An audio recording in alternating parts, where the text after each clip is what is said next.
that's what our evaluators do.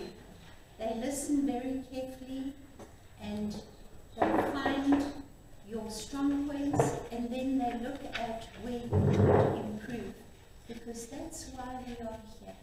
We are here to learn. We are here to improve.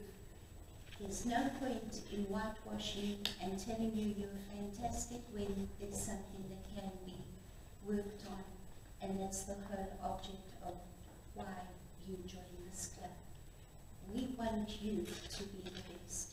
So, let us thank our evaluators for listening so carefully and giving their feedback. Let's give them a round of applause.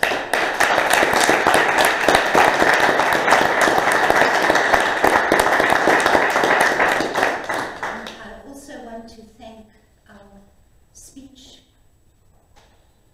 participants, Chris and Korani, thank you so much. We really enjoyed your speeches. They were top quality. I would give you both distinctions if you had to get marks for that. So let's give them a round of applause.